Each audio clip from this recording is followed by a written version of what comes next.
As pessoas não têm medo de falar em público. O que elas têm é medo de falhar em público. Simone, você já teve medo de se expor? Já tive medo de me expor, já tive medo pelo julgamento, né? O que as pessoas iam pensar de mim, se elas iam gostar ou não. Então, é algo que realmente já me trouxe bastante medo. E de onde é que você acredita que vem esse medo? Tem alguma questão que remete lá à infância, algum julgamento, algum bloqueio que teve no colégio, alguma exposição que tiraram algum sarro de você? Você já identificou de onde é que veio isso? Já parei para pensar alguma coisa, acho que na maioria das vezes é a questão da aceitação, né? A gente quer ser aceito, né? A gente quer que as pessoas nos aceitem, que elas gostem da gente. E na infância, eu sofri muito bullying na infância, né? Então, eu sofria bullying. Então, eu era aquela criança que não tinha muitos amigos, eu era mais excluída. Então, eu me sentia fora da caixinha ali, né? Fora daquele meio. E com isso vem essa questão que, sem a gente perceber, a gente traz para a vida adulta também, né? Aquela questão de sempre querer agradar e, no fundo, que a gente quer ser aceito. Na nossa infância, a palavra bullying nem existia. Verdade. Ou seja, ali era preconceito, era julgamento direto, ou seja, era chacota, seja lá como se chamasse aquilo. Mas muitas pessoas usaram aquilo como um motivador. Ou seja, no sentido de, vou mostrar que está todo mundo errado e vou vencer na vida. Já outras pessoas sofrem até hoje, porque não identificam muitas vezes alguma crença limitante, algum tipo de bloqueio que pode travar essa pessoa. Eu costumo dizer muitas vezes, lá no colégio, nos seus 5 anos, 7 anos, 10 anos, o que nos primeiros anos de vida a pessoa foi submetida, por vezes ela não trata nos outros 70 anos É verdade. de vida adulta. E acaba sofrendo pelo fato de não mexer no vespeiro, né? De não ir lá na causa do problema e resolver aquilo. Exatamente. Você já buscou resolver a causa do problema? Muitas vezes quando apareceram esses bloqueios e essas suas crenças? Eu tinha muito bloqueio, porque eu sempre costumo dizer que na escola eu era aquela criança que eu tinha muita dificuldade de aprendizado. Então, na parte inicial mesmo da infância ali, né? Quando a gente está aprendendo o beabá mesmo. Então, na minha época, tinha aquelas professoras que eram especiais, as professoras dos alunos especiais. E eu lembro que chegou um determinado tempo ali que a gente tinha... A minha avó, ela me colocou em 2 escolas no mesmo ano. Então, eu estudava numa escola pública de manhã e à tarde eu ia para uma particular. E nas 2 escolas eu era da aluna da classe especial. Então, eu tinha dificuldade em memorizar, em aprendizado. E isso foi criando uma crença ali que talvez eu não fosse conseguir aprender as coisas, né? E depois eu comecei a entender que o que eu precisava? Eu precisava me esforçar mais do que a maioria das crianças. Então, quando eu fui, né?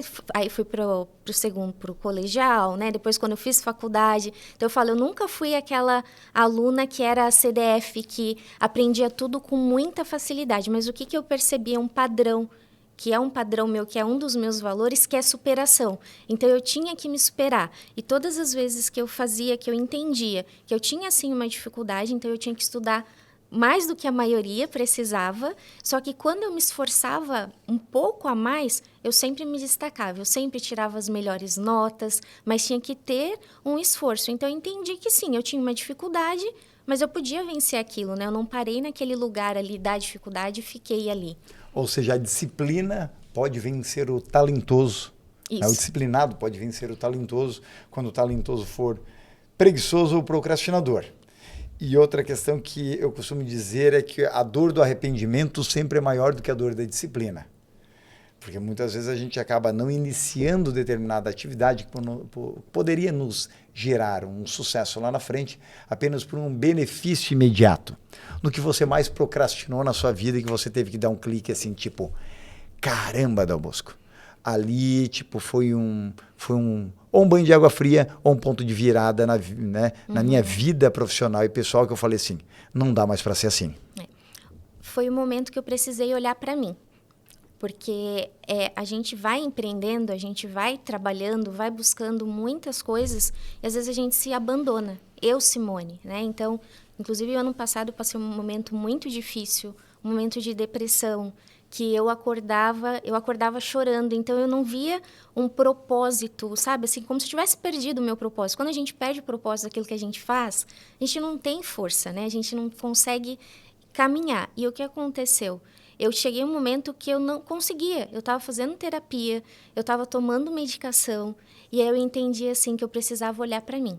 Eu precisava me reencontrar, eu precisava olhar para a Simone e cuidar da Simone mesmo. Saúde, né, alimentação, sono, qualidade de vida.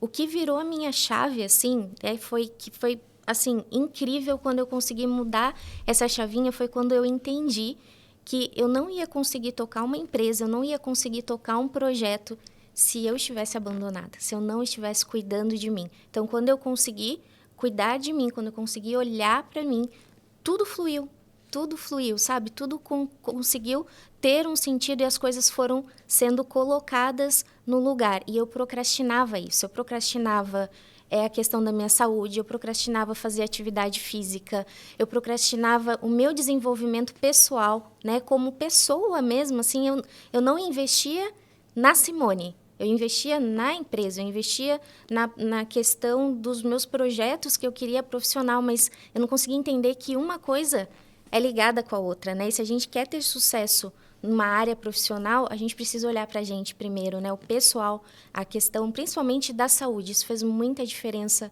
para mim, né? Porque daí melhora tudo, melhora a tua autoestima, melhora o teu ânimo, e a forma que eu consegui me levantar da depressão foi assim, cuidando de mim. E como é que você viu que você estava indo parar, né, num estágio depressivo? Quais foram as primeiras reações? Não queria levantar da cama?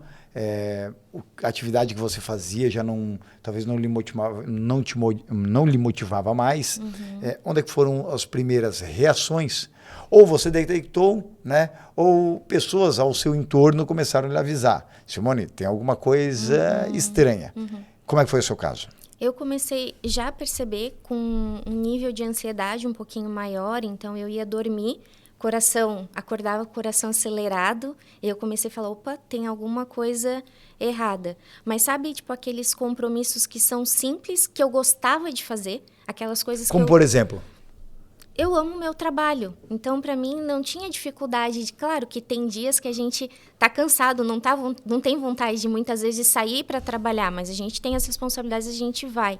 Mas aquilo começou a se tornar um fardo, né? Eu já estava começando a trabalhar nas redes sociais, então eu gostava de fazer live, eu gostava de gravar vídeos, eu gostava disso. Você era uma máquina de fazer live. Eu era uma máquina de fazer live. E de repente eu comecei a não querer mais fazer live, a procrastinar. Essa semana eu não vou fazer, na outra semana eu não vou fazer. E aí quando foi algo que eu vi assim, não, eu tô muito mal, é quando eu já acordava chorando. Eu acordava sem energia, e eu tinha compromissos, e eu ficava buscando motivos para tentar desmarcar aqueles compromissos, sabe? Tentava assim, não, eu não estou bem, eu vou ter que desmarcar, eu não consigo, né? E aí eu lembro que a minha psicóloga, ela falou assim, Simone, põe um pé para fora da cama, o outro pé para fora da cama, e levanta e vai, mesmo sem vontade. Você precisa lutar, né? Mas eu estava totalmente assim perdida. Eu me sentia perdida, não tinha sentido. Então, quando eu comecei a ver que as coisas que faziam sentido para mim antes, que eram as coisas que me motivavam, que eu gostava de fazer, eu já não tinha mais vontade de fazer e não queria fazer a unha, não queria cuidar do meu próprio cabelo. Coisas básicas, assim, eu não tinha vontade de fazer, de me arrumar. Então, eu me arrumava de qualquer forma, pegava qualquer coisa, sem pensar em nada, assim, eu estava ali vivendo por viver, dentro do que eu conseguia, né? Então, foi um momento muito difícil que eu consegui sair disso quando eu olhei para mim e falei assim, não, duas coisas, Dal Bosco, né? E até uma frase que você me falou na época, você falou assim, se você precisa reencontrar o teu propósito, né? A hora que você reencontrar o teu propósito e entender a diferença que você faz na vida das pessoas, você vai conseguir sair, né, desse buraco que você tá. Então, reencontrar com o meu propósito e olhar para mim, né, que eu precisava estar bem, eu, Simone, né? Então, foi isso que fez diferença para mim. Por que resolveu sair da sua cidade natal e buscar o mundo? Olha, para mim foi bom. Eu estava muito sofrido lá na roça, na lavoura, né? Eu conseguia dar um giro. Aí eu resolvi vir para cá, que melhorou. E está há quantos anos em Joinville? Desde 88. Aposentado? Graças a Deus. E qual foi a maior dificuldade que você passou na vida? Financeira. Financeira? É. E continua sendo ainda? Não, agora deu uma aliviada. E o que o dinheiro não pode comprar? Muita coisa. Saúde em primeiro lugar. Ninguém compra. E outras coisas aqui. Quando você começou a fazer as mudanças, tentar buscar os seus sonhos na vida, né? Quando veio para a cidade, além da dificuldade financeira, o perfil do povo era diferente? Teve dificuldade? Era um pouco diferente. O que era? Mas era um meio de sobreviver, né? Claro, tem gente que está bem colocado, outros estão lá embaixo. Lá embaixo, e ali vai. Na roça o pessoal se ajuda mais? Se ajuda. Só que é em serviço, não é financeira. Porque também não tem. Não tem. Sim, isso daí foi um passado recente, vamos dizer assim, mas você, claro, assim como todos, temos altos e baixos dentro das nossas vidas pessoais e profissionais.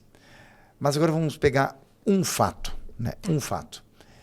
Qual foi o seu dia pior até hoje? Aquele dia mais difícil da sua vida? Mais difícil da minha vida. Eu acredito que foi quando eu passei por uma situação de injustiça na qual eu fui proibida de exercer a minha profissão com uma dúvida, né? A minha área dentro da tricologia era uma área muito recente, eu fui uma das pioneiras em Santa Catarina, ninguém sabia o que era tricologia. E era aquela época que você aparecia muito na televisão? Exatamente. Dando entrevistas? Isso, e aí teve um boom, assim, né? Então eu fui muito para a mídia. E, principalmente Santa Catarina, era muito pouco conhecida. A inveja começa a escorrer de muitos profissionais. Sim, o veneno começa a pingar. Exatamente.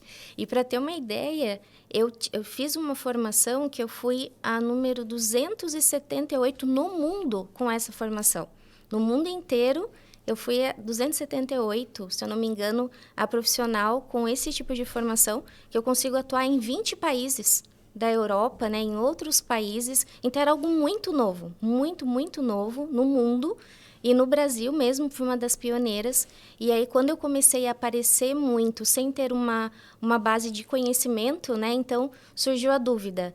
Mas será que ela pode atuar dentro disso, né? E para mim, assim, da Bosco, eu tenho muito um senso de justiça, sabe? E eu sou muito consciente também do que, assim, você planta, você colhe. E se você fez algo errado, você vai pagar por aquilo que está errado. E mesmo que eu tenha feito algo errado, eu tenho essa consciência, assim, não, eu mereci, né? Mas quando você sofre uma injustiça, né, por algo que você está batalhando, que você está lutando, e assim, foram 9 meses sem poder trabalhar, sem poder exercer, né? E aí teve toda uma questão do teu emocional, de julgamento das outras pessoas também, né? Então, ali foi um momento que eu considero um dos momentos mais difíceis da minha vida, assim, porque foi um momento que, para mim, me abalou muito e trouxe consequências por anos, né? Por anos, porque eu estava ali, digamos assim, no auge, aí fui lá embaixo, né? Então, assim, teve aquela queda grande. E para levantar de novo? E para querer aparecer novamente, né? Será que não vão novamente acontecer tudo? Então, eu tive que romper várias barreiras para conseguir me levantar, assim. Mas eu considero que foi um momento, até hoje, da minha vida, um dos mais difíceis, assim.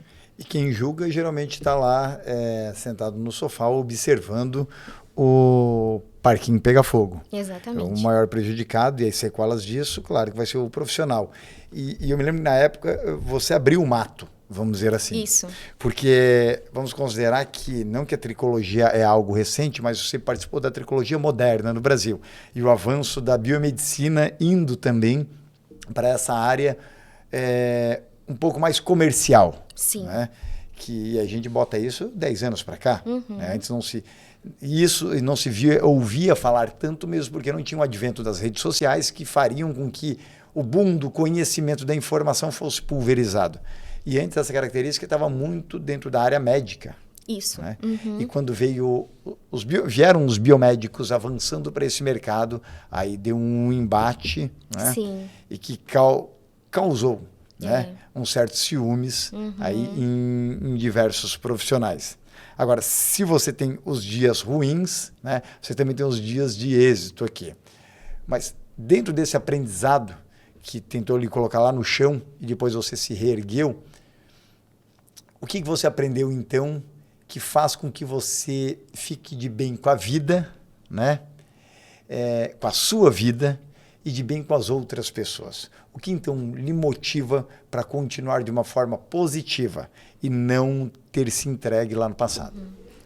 É a questão de acreditar mesmo que a vida ela vai ter esses empecilhos, né?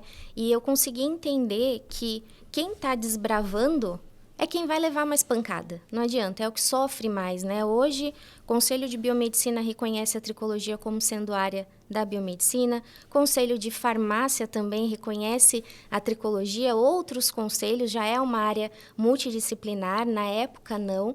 Mas o que me fez realmente entender que, tipo, eu tinha que me levantar e não ficar amarga é inspirar outras pessoas também, sabe? Inspirar outras pessoas que vão ter dificuldades e que é possível, né? Mesmo é a questão da superação. Eu sempre volto para a superação, né? Então, tô lá no buraco, mas a gente vai levantar, a gente vai se reerguer e é possível. Então, isso me motiva, sabe? Os sonhos, os projetos e saber que pode ir, que você pode inspirar. Então, isso para mim é fazer com que as pessoas elas sonhem, independente do nível de dificuldade que elas vão passar. Elas têm que sonhar, elas têm que acreditar e não desistir. A palavra é não desistir, porque eu poderia ter desistido, né? Mas eu consegui, graças a Deus, não desistir e seguir em frente, né? Na nossa vida adulta, a gente passa por várias fases. A crise da individualidade, da autenticidade, e lá vai. Quando está próximo aos 20 anos, muita gente quer montar, pelo menos, a sua base, né? A base da pirâmide de Maslow, vamos dizer assim. Eu tenho que ter a minha segurança financeira, a minha segurança para dormir, a minha segurança alimentar, ou seja, estou começando uma carreira. Depois a gente começa a se questionar, aos 30, 40, para o que eu vim aqui. E você começa a ver que talvez existe um propósito, além de apenas sobreviver, e além de ganhar dinheiro. Qual é o maior legado que você acredita que vai deixar na vida das pessoas? O maior ensinamento? A gente não estava recebendo. Bom, a gente ter amizade, né? Conviver com as pessoas, tratar as pessoas bem e eu passo para a família também. O mesmo que eu sou, eu passo para eles. Até negócio assim, pagar alguma coisa. Eu digo, recebeu, paga as dívidas, depois o que sobrar é lucro. Quando que foi o dia na sua vida que você descobriu para o que veio? É uma pergunta, né, que é forte essa pergunta, mas eu tinha uma ideia, mais ou menos, do meu propósito, do que eu queria, mas isso ficou muito claro para mim no final do ano passado. Foi recente, quando eu estava nesse fundo do poço, que eu comecei a buscar as minhas origens, o porquê eu faço o que eu faço, né? O que fez a Simone, há 15 anos atrás, começar? Né? O que me motivou? E aí eu comecei a buscar dentro dos meus princípios, dentro dos meus valores ali, qual seria esse propósito, né? Que é como você disse, não é sobre ganhar dinheiro, mas como impactar as pessoas, né? E aí eu cheguei à conclusão que, para mim, o meu propósito, que é aquilo que me deixa mais feliz, é realmente quando eu consigo trazer um bem para uma pessoa, fazer o bem para alguém, né? Seja cuidando do cabelo dela, ela tendo uma melhora, mas inspirando as pessoas. Que eu entendi que o meu porquê é inspirar as pessoas e através da minha história de superação, que elas possam sonhar e quando elas alcançarem os sonhos delas, os objetivos delas, elas possam ser generosas com outras pessoas, sabe? Que isso faça com que a tua vida, o teu propósito, que nem eu falo, por exemplo, o cabelo, né? Eu trabalho com o cabelo. O meu trabalho é o cabelo. Mas, por exemplo, tem um projeto que a gente vai fazer o ano que vem, que é na África, em Burkina Faso, que eu fui convidada para ensinar pessoas dessa comunidade a como cuidar do cabelo delas. Tem muitas doenças de couro cabeludo e muitas das bases é falta de higiene, são cuidados básicos. E quando eu fui convidada como voluntária para fazer um curso para essa comunidade, para profissionais, para que eles possam cuidar daquelas crianças, daquela comunidade carente, eu entendi que isso era o que brilhava o meu coração. Porque eu vou como voluntária, né? Eu não vou ter um ganho financeiro, mas olha a transformação, como que o cabelo, né? Como que a minha profissão, ela pode transformar vidas, trazer bem-estar para as pessoas. Então, isso realmente é o que faz meu coração, sabe, brilhar, assim, o meu propósito. E eu quero inspirar profissionais para que eles saibam que mesmo que você venha do zero, se você tiver disciplina, se você tiver um propósito, se você tiver persistência, você consegue chegar. Então, o cabelo é além da estética. Exatamente. Vai muito além da estética, muito além da estética. E quando você pega pacientes, muitas vezes, que estão em um processo de tentativa ao combate ao câncer, e lá vai. Claro que o entusiasmo, a moral, a confiança, muitas vezes, daquela pessoa acaba caindo. Né? Como é que funciona esse trabalho, Simone? Porque, na minha visão, não é um trabalho apenas de tricologista, né? Tricologista no sentido físico, do cabelo, ou da matéria, mas no sentido de um outro acompanhamento que aquela pessoa precisa com relação a isso.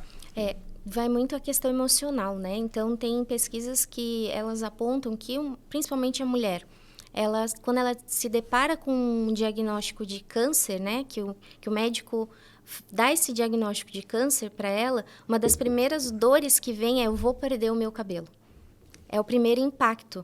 E tem um percentual de 17% dessas mulheres que cogitam, no primeiro momento, a não fazer a quimioterapia, para não perder o cabelo. 17%? 17%. Então, assim, olha como é sério isso. Como a pessoa... Claro que é um primeiro momento, depois ela se conscientiza de que é necessário, que a vida é mais importante, né, do que o cabelo, e depois o cabelo vai ser recuperado. Então, mas esse impacto é muito forte da perda do cabelo. O cabelo, ele faz parte da nossa identidade, da nossa autoestima, né? A moldura do rosto. Então, quem perde cabelo é uma dor muito grande, né? Realmente uma perda muito significativa para a vida das pessoas. De caso de pessoas que falam: olha, eu não fui na minha formatura, porque eu estava com pouco cabelo. Eu tinha um trabalho que era um trabalho muito bom, concursado, eu entrei em depressão, porque eu perdi muito cabelo e eu não queria estar presente ali com os colegas de trabalho, e eu pedi para sair porque realmente eu não conseguia mais estar junto com outras pessoas. Então, é algo que impacta muito. Então, o tricologista, a pessoa que cuida da saúde, do cabelo das pessoas, eu sempre falo, você tem que olhar para a pessoa e não ver um cabelo caindo, ver uma pessoa que está sofrendo, que está com uma dor, que está ali pedindo a tua ajuda, né? A gente não pode olhar uma pessoa que está ali na frente da tua cadeira e ver só uma psoríase, uma dermatite, uma queda brusca, uma calvície, não.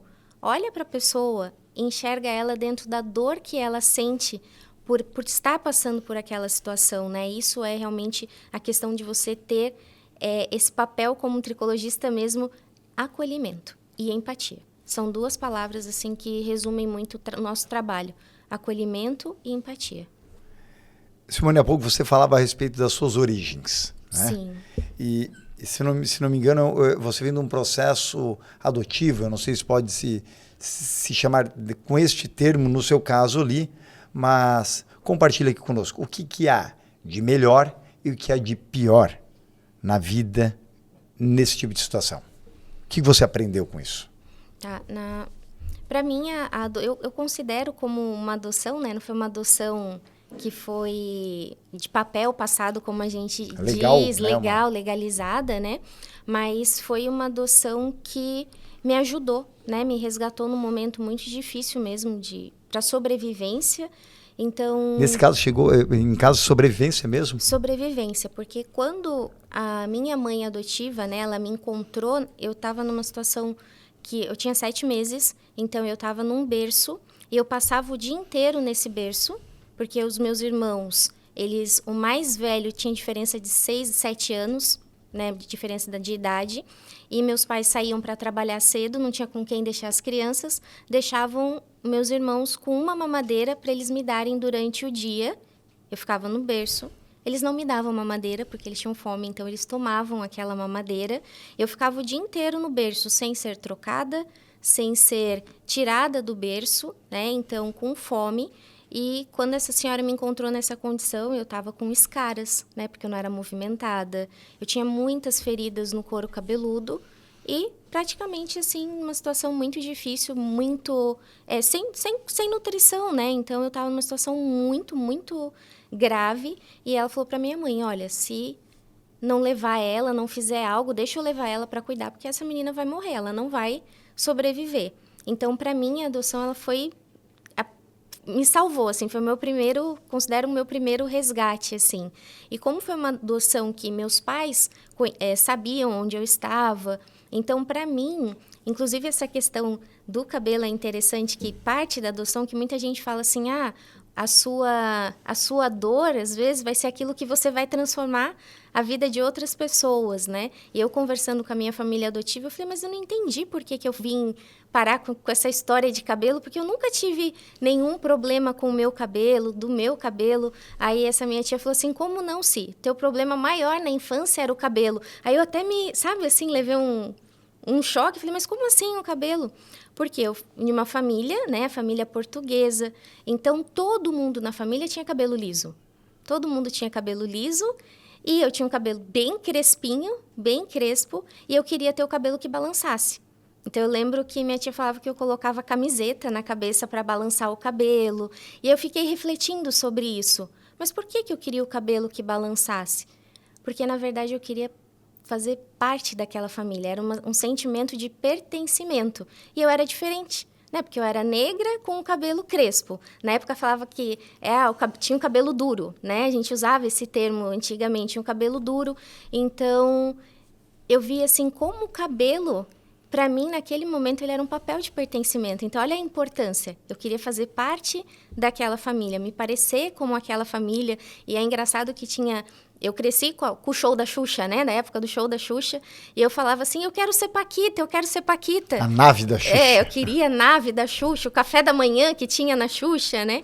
E aí é engraçado que minha tia fala assim, a gente tinha muito um trabalho de te explicar que naquela época as Paquitas da Xuxa, elas eram loiras, de olho azul, cabelinho lisinho, então não se encaixava nunca dentro do padrão, né? Ou seja, você não iria ser Paquita. Não iria ser Paquita de jeito nenhum, né? Mas eu era criança, chegou uma época que eu queria tanto ter o cabelo que balançasse, que ela chegou a comprar uma peruca para que eu tentasse, né, me encaixar ali. Aí não deu certo a peruca e foi tudo bem, mas ela trouxe isso, né? Então, como que o cabelo, ele influencia. Mas, para mim, essa parte da adoção foi muito importante. Eu sempre vi como algo bom, e como meus pais, né, eles tinham esse contato, mais o meu pai, ele sempre ia nas férias me buscar, então eu passava férias com os meus irmãos biológicos, então eu tinha contato com a minha família, né? Mas, assim, o que para mim me mostrou é que eu nunca tive um rancor, assim, do meu... Por que meus pais me entregaram? Só fui eu que fui entregue e não os meus outros irmãos. Eu não tinha isso. Eu sempre tive um sentimento de gratidão, porque eu entendia que sim, que aquilo foi bom para mim. Foi bom. Seus pais trabalhavam com o quê? Na época que você tinha que ficar no berço ali, de certa maneira abandonada, né? Minha mãe era doméstica, né? Fazia faxina, às vezes fazia 2 faxinas por dia em São Paulo. E meu pai trabalhava como empresa, em firma, assim, né? Auxiliar geral, fazia o trabalho geral, assim, nas empresas. E nessa época era São Paulo mesmo, sim? Itaquaquecetuba, Grande São Paulo. Na Grande São Paulo. A gente morava numa casinha de chão batido, de terra. Quando essa senhora foi, não tinha nem banheiro. Ela ajudou a construir um banheiro na casa dos meus pais. Faziam por aí. No chão, era bem precária a situação mesmo. Você já voltou lá? Voltei lá já faz alguns anos, depois de... Eu acho que eu tinha uns 20 anos. Qual o sentimento? Faz tempo. Era um sentimento assim, tipo, que o lugar ainda era muito precário na época, né? Era das minhas origens, assim, sabe? Eu vim daqui, eu nasci aqui, fiquei pouco tempo ali, porque eu fiquei 7 meses, né? Logo essa senhora me levou para casa dela, mas era um lugar, assim, que... Inclusive, teve um dia que eu acordei, eu fui visitar minha mãe, depois já de adulta, ela morava nessa casa, estava um pouquinho melhor, mas ainda uma situação precária e lugar perigoso. Eu lembro que um dia eu acordei, saí, tinha um cara morto, assim, na frente da porta da casa dela, ali no quintal. Então, você leva aquele choque, assim, foi uma realidade difícil, assim, para eles, né? E a oportunidade que eu tive de morar com essa família me gerou muito. Eu vivi em meio de pessoas que eram empreendedoras, né? Pessoas que trabalhavam muito, eram empreendedoras. Então, a minha realidade, eu conseguia ver de forma diferente, né? Se, depois de altos e baixos, de superações, o que ainda lhe emociona? O que me emociona é olhar para trás e ver tudo que eu já passei e entender ver a bondade, assim, sabe? A bondade de Deus, assim, para comigo na minha vida, de ver todo esse processo de superação. E eu olho, parece que tudo é um quebra-cabeça, sabe? Tudo aconteceu porque tinha que acontecer, que tudo foi para o meu crescimento. Então, isso me emociona, saber que eu estou dentro de uma jornada e que tudo que eu passei foi necessário para que eu estivesse onde estou e vai ser necessário para onde eu quero chegar também, né? Então, essa questão mesmo de superação, de ver as dificuldades e olhar que é possível a gente conseguir os nossos sonhos, lutar pelos nossos sonhos, né? E ver pessoas. Algo que me emociona muito dentro de tudo isso é quando eu vejo pessoas ajudando outras pessoas. Isso é algo que mais me emociona, assim, sabe? Quando eu vejo alguém fazendo algo pelo outro, que aquilo ajuda a pessoa a sair da situação que ela está e para ter uma esperança, gerar esperança nas pessoas. Isso me emociona. Sim, você é uma pessoa que deve ter se apegado muito a Deus dentro da sua trajetória, mas existiu um momento de negação, no sentido de isso não existe? Ou o que você foi fazendo uma trajetória de ressignificação e criando uma nova formatação do que é o seu Deus? E aqui vem a questão, então, né? Existiu momentos de altos e baixas com relação ao que você crê? E o que é o seu Deus hoje em dia? Uhum. Eu não tive momentos de altos e baixos referente ao que eu cria sobre Deus. Assim, mesmo no momento mais difícil, mesmo quando eu estava lá no fundo do poço, eu sabia que tinha um Deus que estava cuidando de mim, sabe? Mas por que você acha que você estava lá, então? Porque aquilo era necessário para o meu crescimento, ou porque muitas vezes eu não fui prudente, talvez, em algumas atitudes por consequências. Porque às vezes a gente, né, às vezes quer espiritualizar tudo, né? Ou foi muito... é tudo muito espiritual. Não, eu creio que a grande maioria das nossas dificuldades, das nossas dores, elas acontecem por consequências das nossas escolhas, né? As nossas escolhas. Então, eu plantei e eu colhi. Então, até nesse momento difícil, de tudo que eu passei, eu olhei assim, olha, talvez se eu tivesse sido mais prudente aqui, não tivesse confiado tanto, não tivesse sido tão ingênua nessa situação, eu não teria passado por isso, sabe? Então, em tudo eu vejo que tem a nossa responsabilidade também, né? Existe a nossa responsabilidade. Então, para mim... É que eu vivi muitas coisas, assim, que eu considero experiências com Deus, que na minha vida eu não tive como dizer assim, não, Deus não existe. Porque foram coisas muito fortes, muito, assim, que me marcaram demais, né? Qual foi a principal?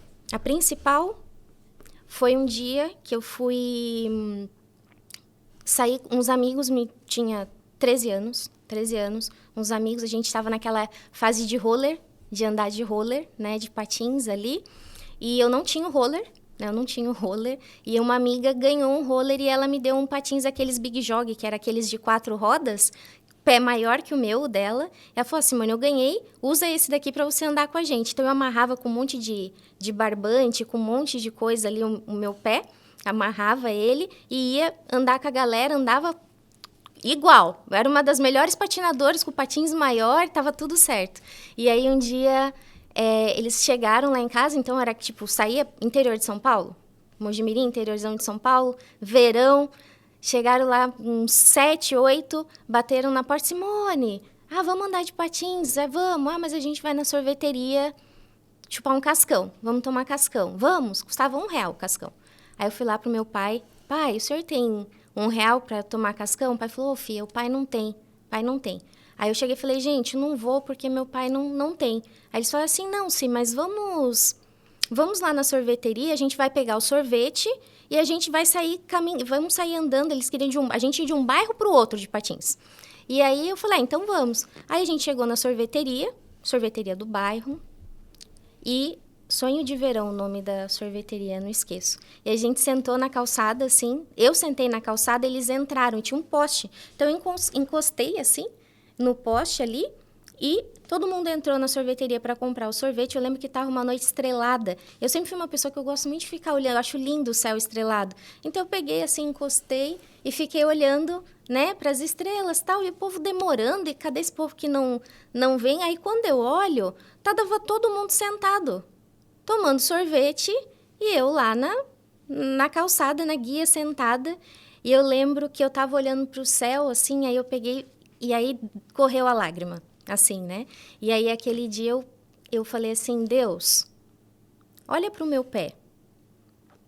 Agora, olha para o pé deles, lá na sorveteria.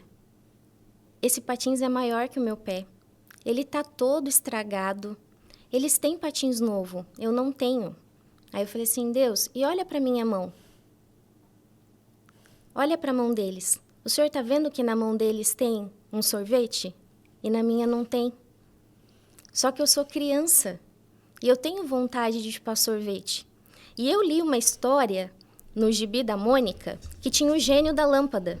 E ele realizava o desejo das crianças. E eu sei que o Senhor é muito mais poderoso que o gênio da lâmpada. Por favor, me dá um sorvete. Em lágrimas, chorando. Foi uma oração simples de criança, uma conversa com Deus. No mesmo momento que eu abaixei a minha cabeça, veio uma mulher do outro lado da rua, atravessou e falou assim, eu vim aqui pagar um sorvete para você. Então, isso é uma coisa que não tem como negar isso dentro de mim, porque eu vivi isso, aconteceu comigo, não é uma história que alguém contou. Então, naquele momento, eu entendi que o mais importante para mim ali não foi o sorvete, o mais importante foi Deus existe. Deus ouviu uma oração de uma criança, né? Ele me atendeu.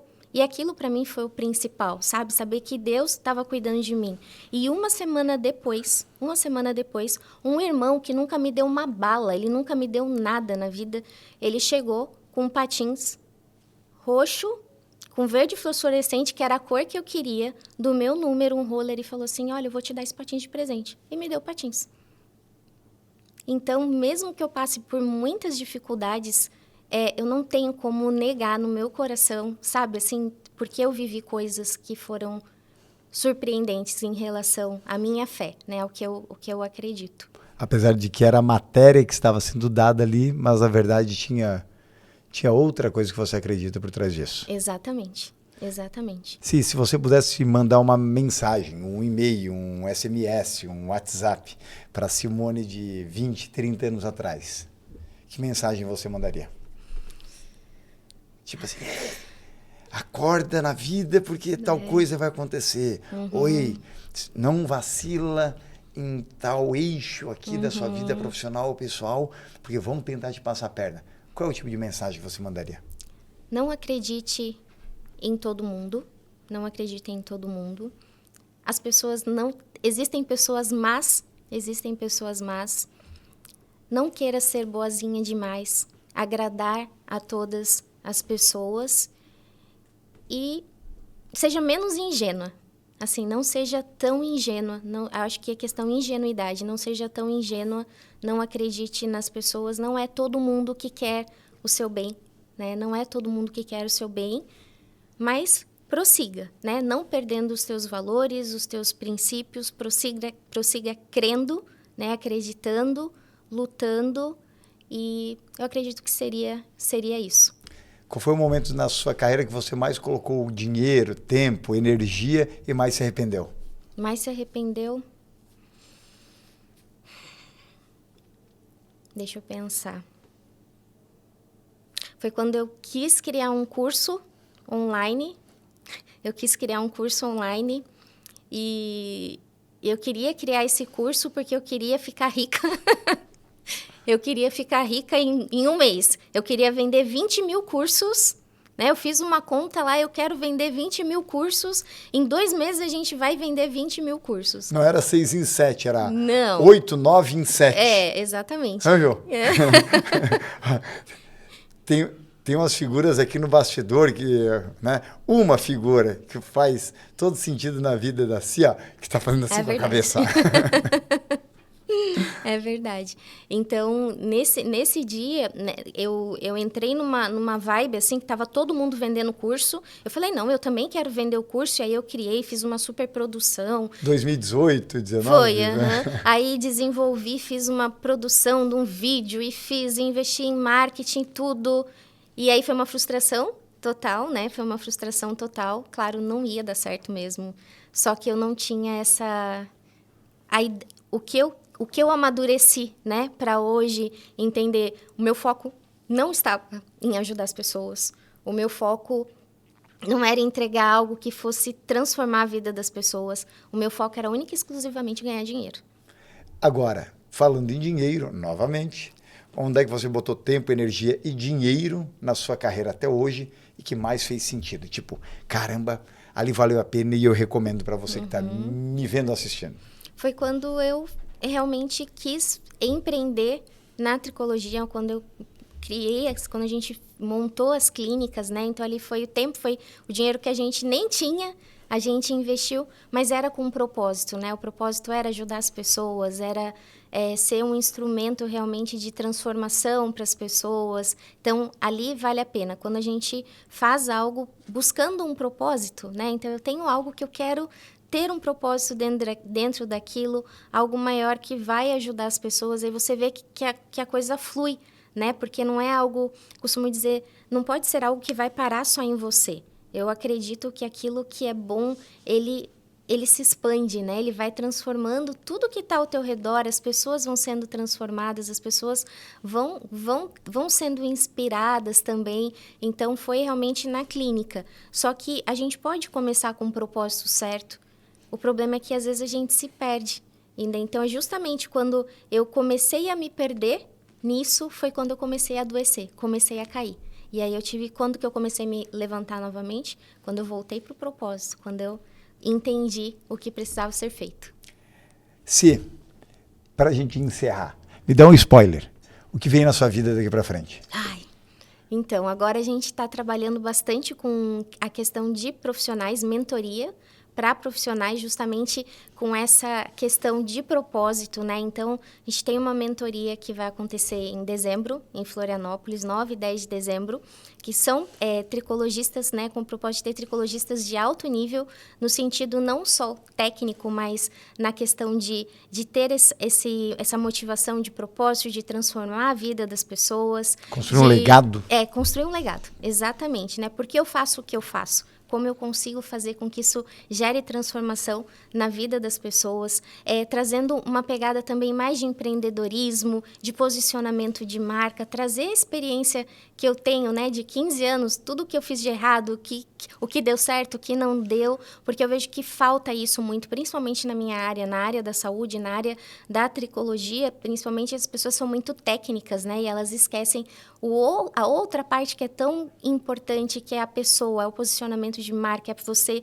saber se colocar e dizer, né, mostrar para as pessoas o que está atrás daquele profissional também, né? Os valores daquele profissional. E também agora eu desenvolvi uma metodologia que agora funciona, uma metodologia que agora consegue agregar a vida das pessoas e ajudar a vida das pessoas, que agora é um tratamento online com uma proposta totalmente diferente, que já vem sendo validado nos últimos 2 anos com muitos resultados. Então, eu estou bastante focada nisso, né, em ajudar as pessoas que não conseguem vir à clínica, né, que me pedem muito ajuda, e fazer com que uma revolução na tricologia com profissionais com um propósito que realmente tem essa garra mesmo de mudar, né? Fazer algo diferente, se posicionar de maneira diferente para transformar a vida das pessoas. É isso aí. Provoque-se, faça acontecer, realize-se, né? E realmente faça diferença na vida das pessoas.